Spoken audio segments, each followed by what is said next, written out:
Olá pessoal, muito bem-vindos a Minutos com a Bíblia. Nós estamos continuando o estudo sobre casamento e divórcio e hoje nós vamos entrar num caminho mais árduo, mais delicado, porque nós vamos começar a tratar exatamente sobre o divórcio propriamente dito. Contrariando algumas opiniões, o conceito de divórcio é bíblico. A Bíblia reconhece e regulamenta o divórcio. Foram feitas certas afirmações acerca dessa prática, e isso pode ser dito sem hesitação. Se o divórcio ela tem uma conceituação bíblica, nós precisamos buscar nas Escrituras os referenciais para compreender o ensino de Deus sobre este assunto e o que a palavra de Deus vai de fato nos dizer. Antes de tudo, nós precisamos ressaltar aqui que a igreja precisa examinar esses conceitos e há casos individuais. O que nós estamos falando aqui não pode ser usado como desculpa para alguém amanhã chegar no advogado e dizer: olha, o pastor me autorizou o divórcio. Eu não estou autorizando o divórcio de ninguém. Aliás, quem seria eu para autorizar o divórcio de qualquer pessoa? Nós não estamos aqui para isso. Por que falamos dessa forma? Porque algumas pessoas pensam nesse assunto como algo que a Bíblia apenas denuncia e condena. Mas quando olhamos as Escrituras, nós vemos que Deus, pela Bíblia, fala acerca do assunto. Por exemplo, José era um homem justo e ele não foi condenado por resolver divorciar-se de Maria. Então, certamente, há algo a mais nas Escrituras. A Bíblia não fica em silêncio sobre esse tema. Ela não condena de forma indiscriminada o divórcio em todas as circunstâncias e quanto a todos os casos. Qual é a posição de Deus? A posição de Deus é clara: pois eu odeio o divórcio. Malaquias 2,16. No entanto, essa declaração não pode ser tomada de forma absoluta, porque o mesmo Deus que diz isso é o mesmo Deus que, em relação a Israel e a Judá, vai dizer o seguinte: ela viu que por causa de tudo isto, porque a rebelde Israel cometeu adultério, eu a mandei embora e lhe dei a sua carta de divórcio. Porém sua irmã, a infiel Judá, não temeu e também se entregou à prostituição. Jeremias 3,8. Ora, se o próprio Deus se envolveu num processo de divórcio com Israel, certamente seria um erro condenar todo e qualquer divórcio de forma absoluta. Não podemos ser tolos e inconsequentes em condenar todos os divórcios, pois certamente alguns são no mínimo justos. E em alguns casos, em raros casos, mas sim, existem, o divórcio é uma bênção. É claro que Deus odeia o divórcio, mas não odeia todos os divórcios do mesmo modo. Assim como também não odeia todos os aspectos do divórcio.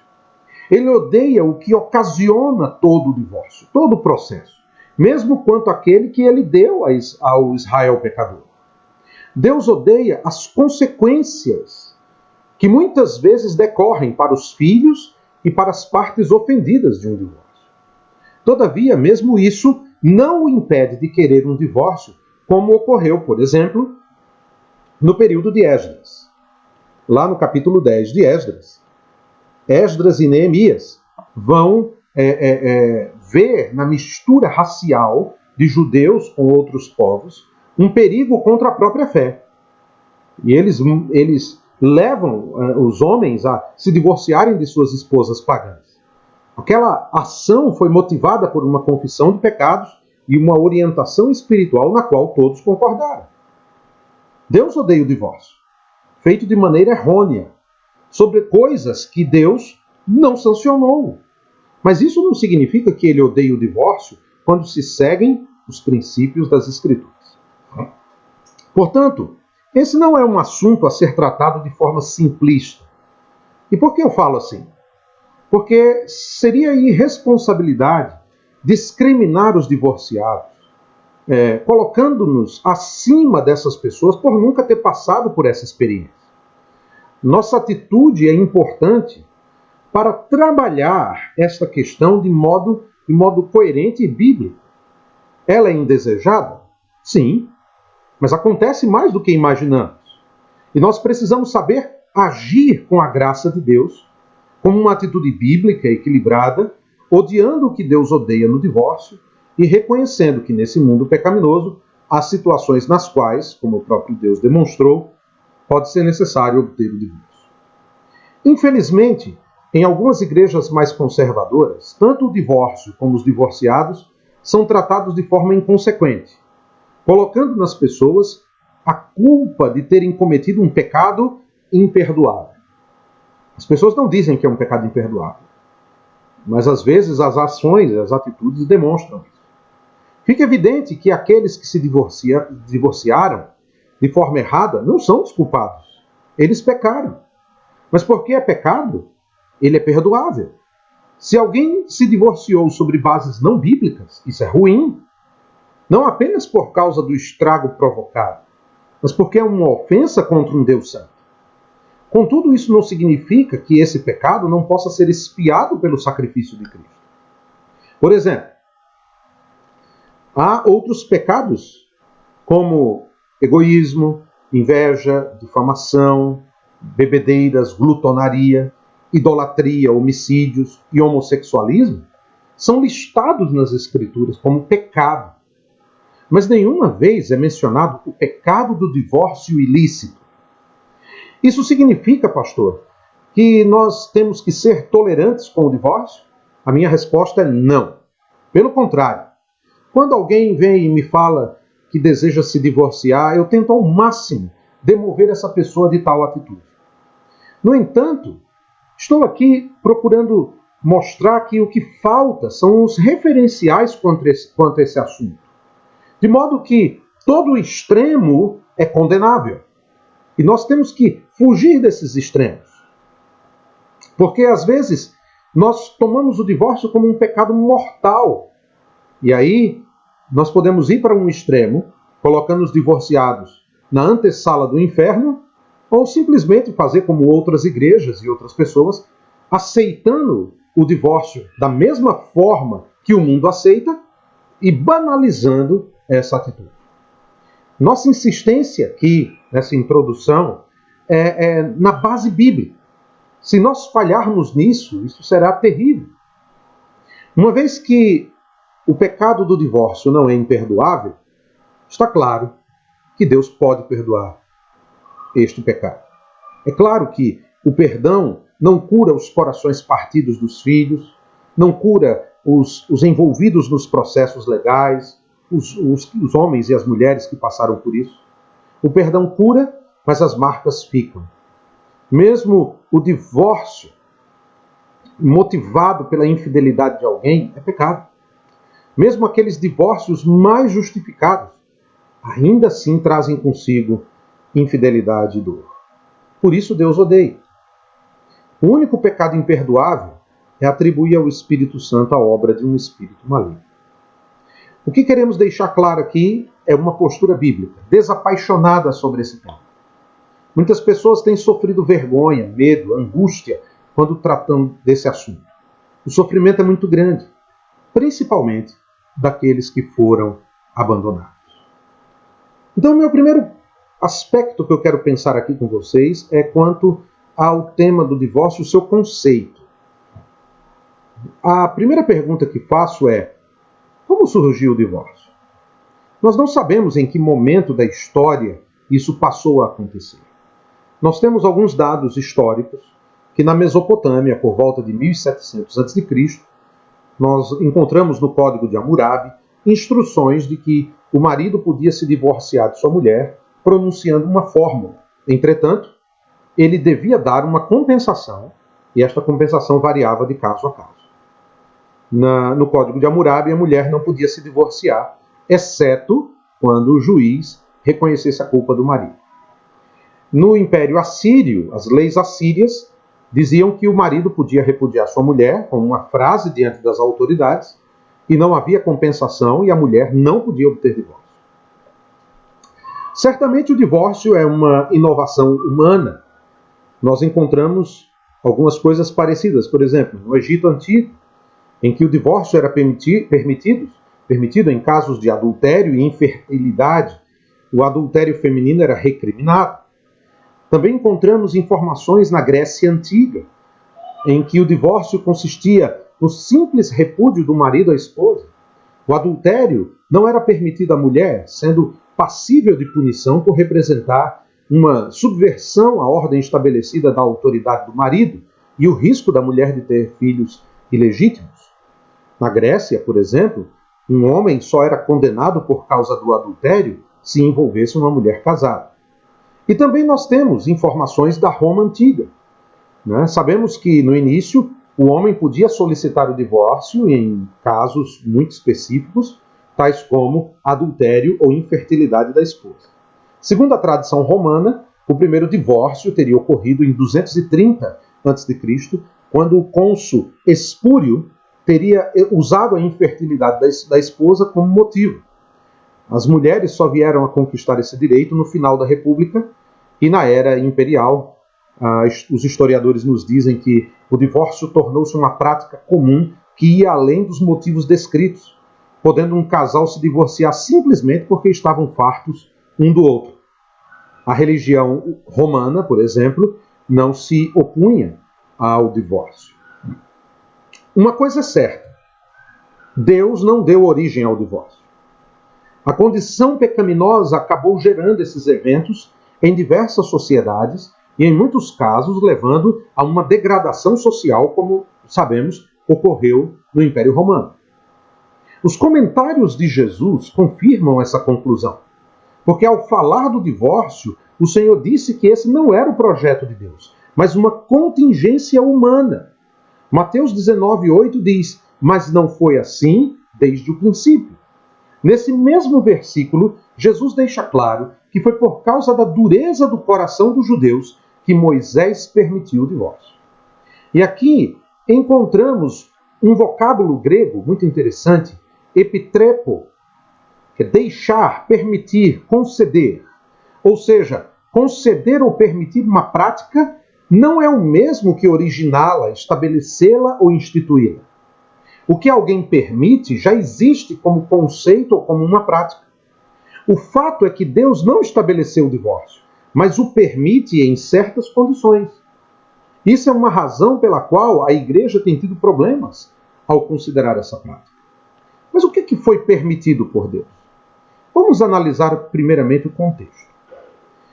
Primeiramente, o conceito de divórcio apareceu a partir de um fato consumado sobre o qual Deus, por meio de exerceu uma função reguladora.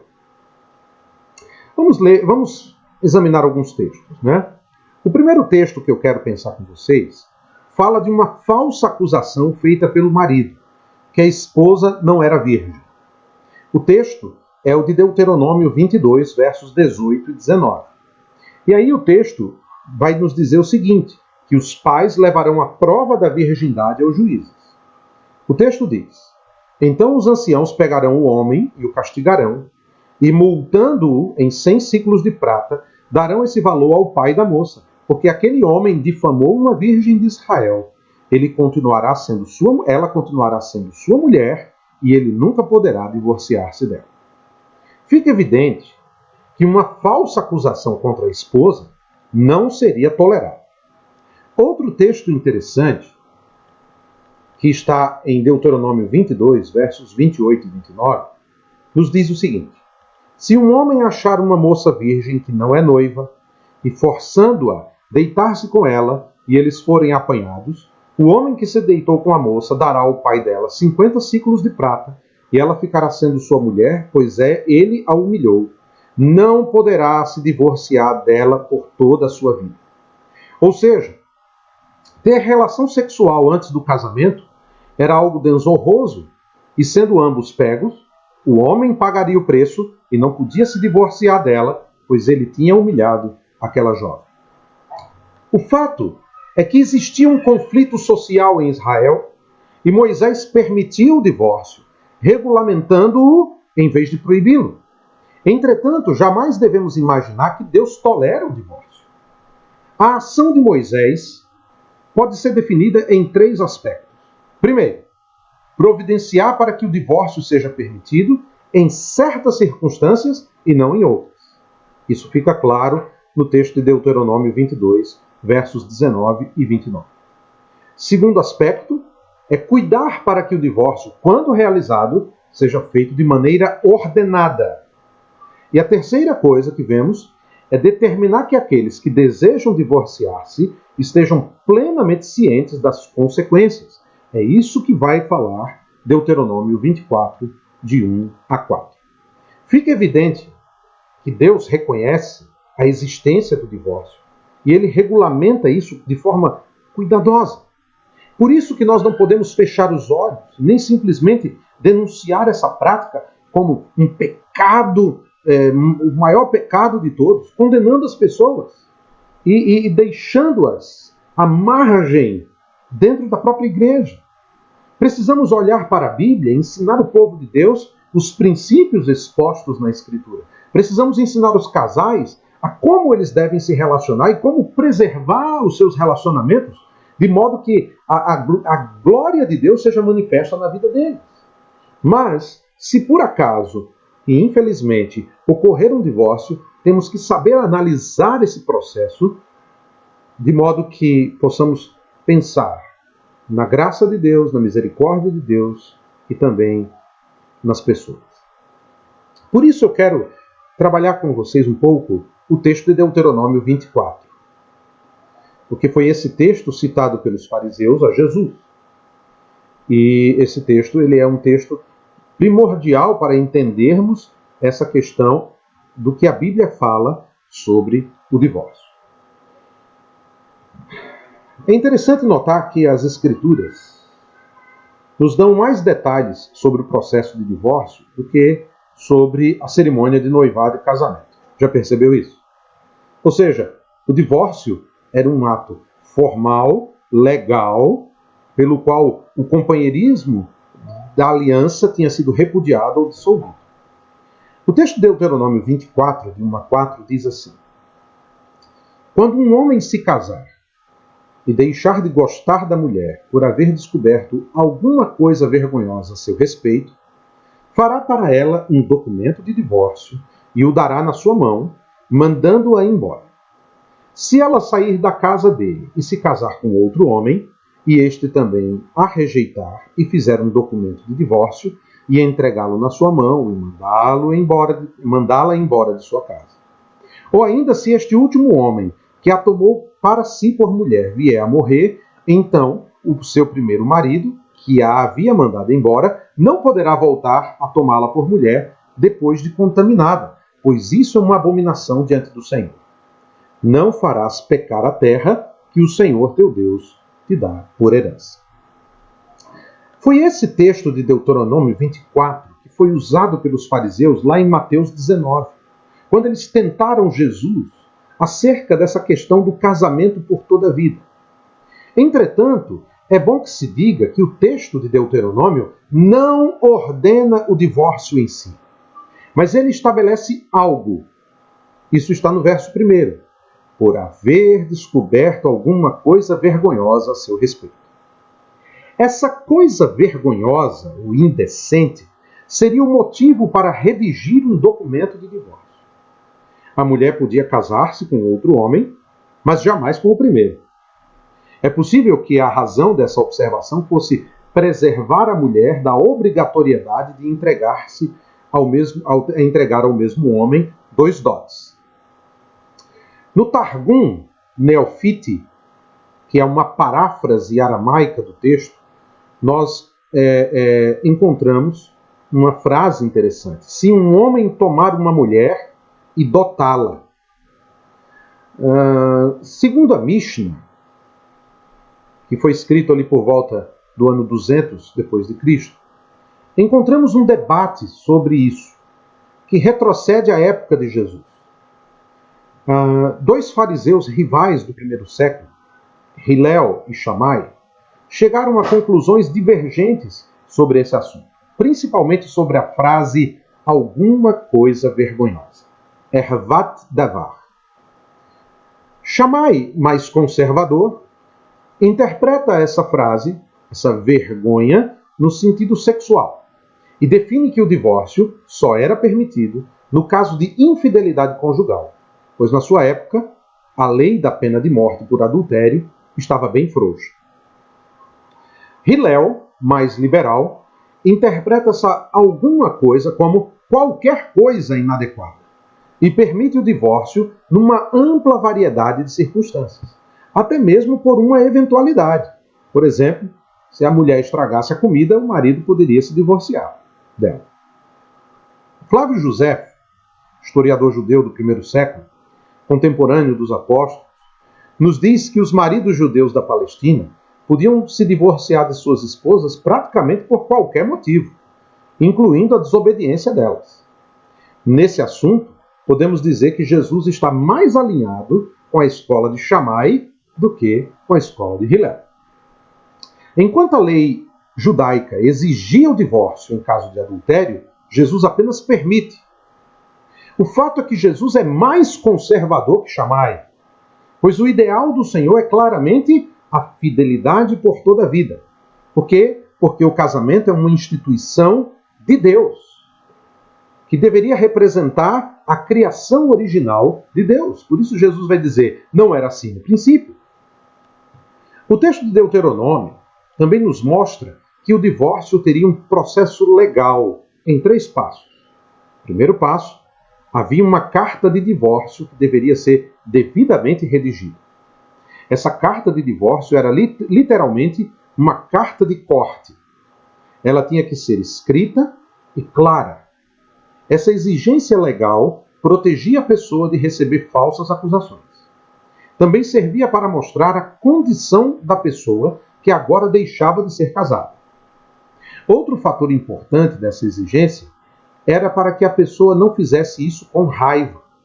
Em outras culturas, por exemplo, como a cultura assíria, bastava repetir 3 vezes a frase "eu me divorcio de você", para que a ação fosse efetivada. Uma segunda coisa que podemos ver aqui é que a carta de divórcio tinha que ser entregue. O cônjuge que queria se divorciar tinha que entregar pessoalmente a carta de divórcio e colocar na mão do cônjuge. Isso demandava tempo. Isso significa que nenhuma terceira pessoa poderia entregar essa carta. Tinha que ser algo olho no olho. E uma terceira coisa que podemos ver aqui no texto é que a pessoa divorciada tinha que ser mandada embora de casa. A ruptura, de fato, do lar tinha que ocorrer formalmente. Tinha que haver uma quebra da relação na qual a parte repudiada fazia suas malas e as levava embora. A Bíblia não nos dá nenhum exemplo de uma carta dessas. Alguns acham que lá no livro de Oséias temos um exemplo, quando lá em Oséias 2:2 ele diz: "Repreendei vossa mãe, repreendei, porque ela não é minha mulher e eu não sou seu marido, para que ela afaste a marca da sua infidelidade do rosto e os seus adultérios de entre os seus seios." Nós sabemos que foram encontrados algumas cartas no deserto da Judéia, nas cavernas de Murabat, no século II d.C., e os textos mostram claramente que os mesmos princípios eram seguidos conforme Deuteronômio 24. Um estudo criterioso de Deuteronômio 24 revela que o processo e o regulamento ali exposto tendiam a desencorajar o divórcio tramitado sem a adequada premeditação e o divórcio feito sem qualquer cuidado, como algo conveniente. Os 3 passos expostos tinham como objetivo retardar ao máximo qualquer ideia de uma atitude intempestiva ou maliciosa da parte que desejava agir assim. Qual a importância desse texto? Essa passagem reconhece o divórcio e o regulamenta numa particularidade. Moisés aborda uma questão particular a fim de eliminar uma prática do divórcio e do novo casamento fáceis. Algo que fica evidente, que era evidente na cultura pagã. Para Moisés, uma pessoa desejar o divórcio deveria ser algo bem pensado, porque não haveria volta. Agora, tudo gira em torno dessa expressão, coisa vergonhosa, essa expressão ervat davar, que é o cerne do texto. A nossa tradução de Almeida, século XXI, fala de coisa vergonhosa. A Almeida Revista Atualizada fala de coisa indecente. A NVI fala de algo que ele reprova. O que seria isso? O que Moisés de fato está falando? John Murray vai dizer o seguinte: não há evidência que prove que a expressão ervat davar se refere ao adultério ou a um ato de impureza sexual. Podemos concluir que a expressão ervat davar significa alguma indecência ou algum comportamento impróprio. É interessante notar que a mesma expressão é empregada no capítulo anterior numa alusão à questão sanitária. Deuteronômio 23, versos 12 a 14, diz assim: também terás um lugar fora do acampamento para onde sairás. Entre teus utensílios terás uma pá, e quando te assentares lá fora, com ela cavarás, e virando-te, cobrirás teu excremento, porque o Senhor teu Deus anda no meio do teu acampamento, para te livrar e te entregar os inimigos. Por isso, teu acampamento será santo, para que ele não veja coisa impura, e essa coisa impura, ervat davar, em ti, e se afaste de ti.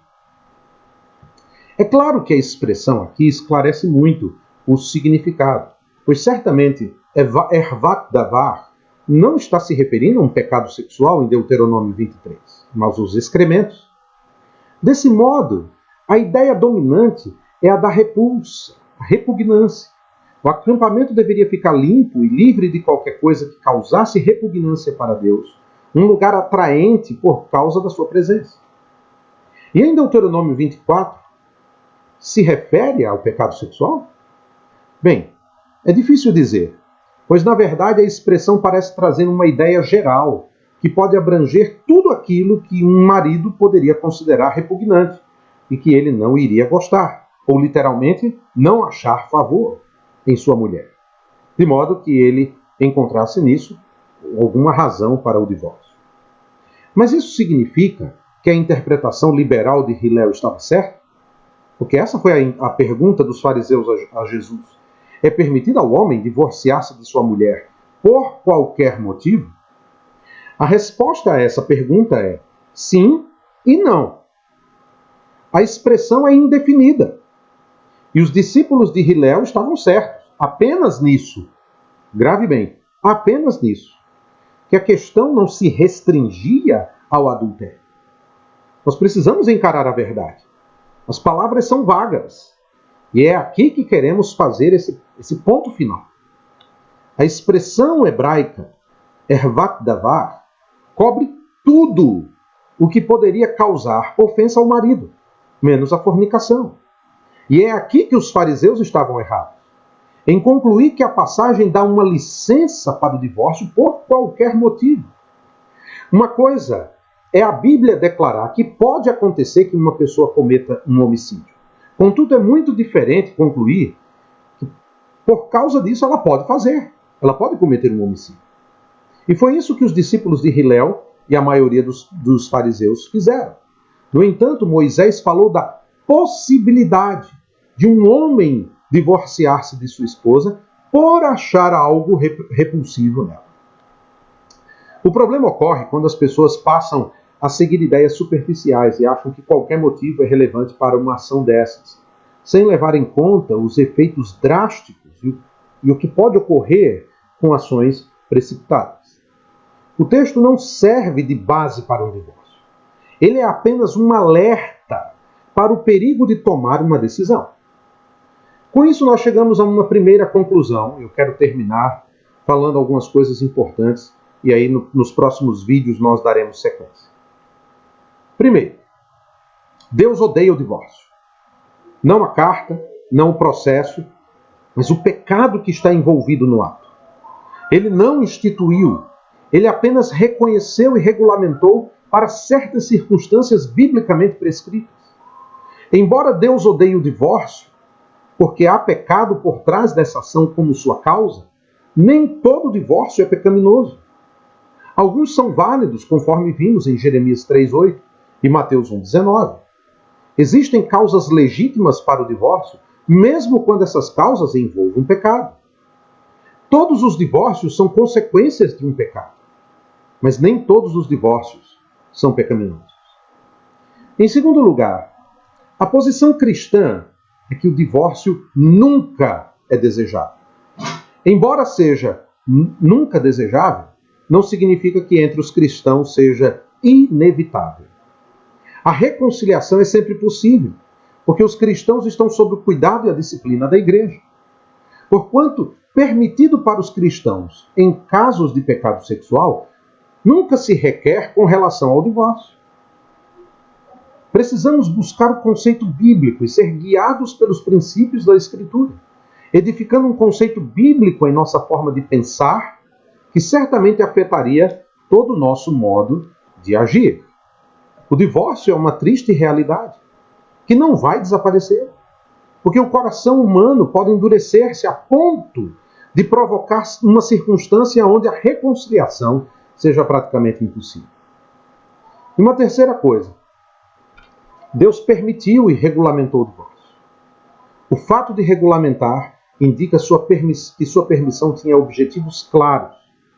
Primeiro, Deus queria impedir que as pessoas causassem mais dano às outras do que de outro modo causariam. Segundo, ele tensionava desestimular ações imprudentes e precipitadas de divórcio. A questão é, como é que nós fazemos relação desse ensino com aquilo que Jesus fala no Sermão do Monte em Mateus 5, 31 e 32, por exemplo? Jesus não estava falando de modo abstrato sobre casamento e divórcio. Ele estava corrigindo as falsas declarações e os abusos acerca da lei do Antigo Testamento. Jesus vai dizer, também foi dito, quem se divorciar de sua mulher, dê-lhe documento de divórcio. Observem isso, pois não é o que o Antigo Testamento diz. Esse dito citado por Jesus mostra o quanto os fariseus tinham um entendimento errado e uma aplicação errada de Deuteronômio 24. Jesus aponta, assim, para a forma leviana como o casamento e o divórcio eram tratados pelos fariseus. Por isso Jesus proíbe esse divórcio fácil. Qual o ensino de Jesus? Mateus 5,32. Eu, porém, vos digo que todo aquele que se divorciar de sua mulher, a não ser por causa de infidelidade, torna-a adúltera, e quem se casa com a divorciada comete adultério. Os fariseus mudaram o foco da importância da aliança do companheirismo para uma atitude egoísta do homem. Por isso, no próximo vídeo, nós vamos partir daí, continuando essa exposição. E nosso objetivo é procurar ser o mais bíblico possível. O nosso objetivo é levar cada um de vocês a pensar corretamente sobre o ensino bíblico e tentar compreender esse ensino. Porque ele, de fato, não é fácil. Mas é necessário ser analisado, pensado. A minha oração é que, apesar das crises que você possa talvez estar passando, você seja demovido da ideia de divorciar-se. Não é a solução. Não é o melhor caminho.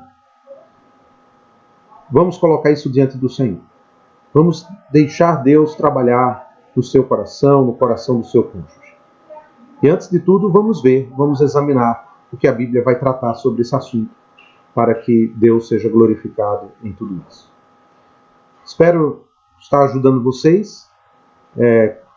Divulguem nosso trabalho, divulguem nosso trabalho missionário, e em breve vamos estar trazendo esses últimos vídeos para que todos nós possamos examinar esse assunto com atenção, com cuidado, com graça, com misericórdia, para a glória de Deus. Um forte abraço, que Deus abençoe a todos e até a próxima.